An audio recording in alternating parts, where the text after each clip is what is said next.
Hey boardies, welcome to AmassGames. My name is Simon. Today we're doing a how to set up, play and review the game Shelfie Stacker, a game designed by Shem Phillips. Now straight away, Shelfie is somewhere where you keep your board games. We've got zombie rises, so basically it's a zombie side. We've got terrifying Mars, terraforming Mars. Both of them you can find on my channel too. Elves versus Orcs, which is very similar to another game I've played. Elder God, obviously Elder Sign, I'm guessing that must be. And amongst other things, we've got Settlers of the Shire, which I think is Clans of Caledonia, I'd guess. So, there is a kind of expansion in here too.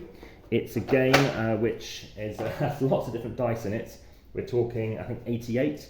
It's 1 to 4 players, 30 minutes, ages 13 plus, and Arcus happens to be the publisher going on here.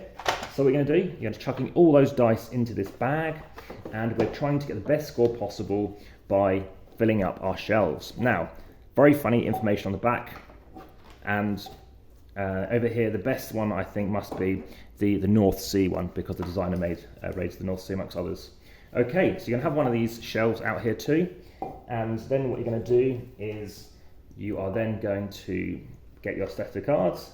So over here we have your various cards. Now these are the kind of expansiony cards, as is this one, but we'll talk to you about this one. So this is wish list. What this means is at some point, if you can get this into your Shelfie, then you are able to get some points. You've got to score 4 points. You've got blue die with a value 4, so blue board game value 4 there. Value 5 pip, value 3 and value 2. But I'll leave that out for now. And we're also going to have 4 boxes. This is where we're getting our games from. Again, funny art in all of them too. And then over here is where we're having those base games. So you've got 1, 2, 3, 4, 5, 6, 7, 8. So we're just going to use one stack for the time being. And sorry about that, I've had a child wobble the camera there. We've then got a final score pad, which we'll talk about later. So now we've got 4 things, they're all going to go in this die value. You're going to grab these out, they're all going to go in the bag, but just as an example, I'm just going to grab one of each, chuck them out here, and think, do I want this or do I want something different? You're going to pick from your 8 different cards and pick one that you might want to have. So the reason why you might want a low value is because it means you're going to early in the turn order to take them, and those might be really juicy for you. Aside from that, you have to be aware of the fact that other people might play the same value, and if they do, then it's going to be the lowest person. So whoever's got A is going to go first. So that's how that works. Now, each of them have different abilities. So in this case, you can store 1 die from your box onto this travel case. So if you play that card out, at some point that can now be played out, and of course you can store it there to play later. Why do you want to do it? Well, ultimately you want to try and get all these values in from lowest to highest value, trying to get them highest that you can up this track. The reason to do that is you can't have multiple values, and considering there's 5 spaces and the values are 1 to 6, that's something to be aware of. There's also a common goal as well. So over here, in this instance, you can score 4 points if you're the first person to get in a 3x3 grid, an orange on the left, 3 greens, and then 3 blue. So there's a kind of a race element there going on. And I'm also going to show you the player aid. It's very handy to let you know actually the various things you could be aware of. So in this instance, as I mentioned earlier, if you reach the top, you actually get 6 victory points. If you get to the next level, anything up there will score you 3. So I've managed to get some up here, all of one colour. So if I managed to get a 2 down here, if I've managed to get a 3, if we manage to get a 4, and of course that could be a 5 or a 6. Let's just check out a 5, a 6 can be wild. Then that will score you not only 6 points, but also the highest value of each column. So got an extra 5 points in this instance. You score 1 point at the game end, again, if you only score things at the 3rd height. So that kind of goes next to it here.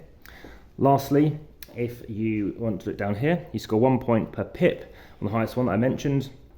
You also score points for any other bonuses that we've seen already, such as on here.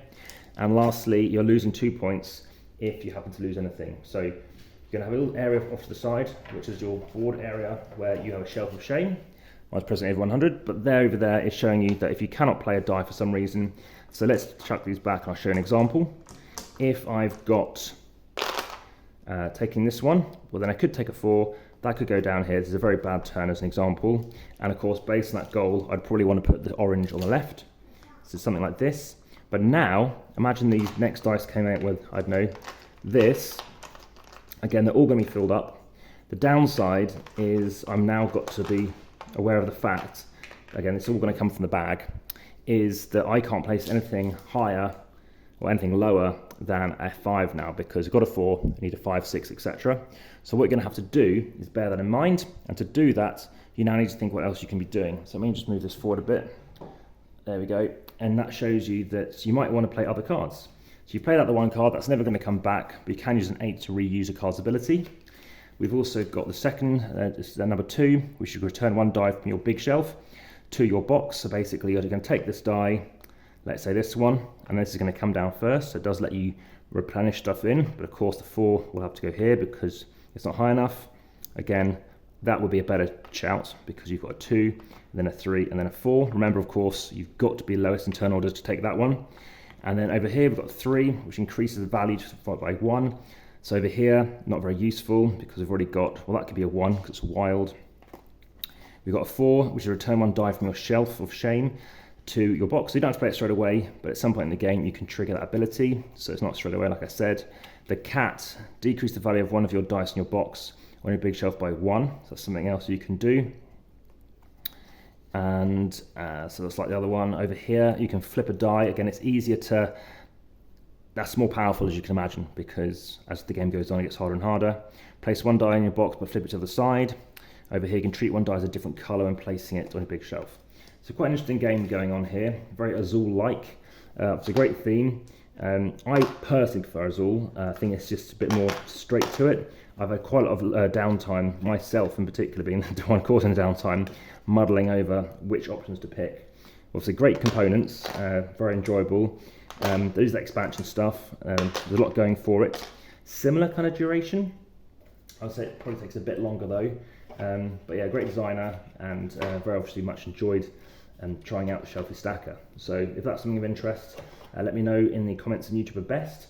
Aside from that, via the description in YouTube, you can also head through to Instagram, over 2,700 posts presently, so you can find out more stuff there. And you can also discover various other things via the Facebook page. Please like and subscribe over there too. Of course, share this post as well.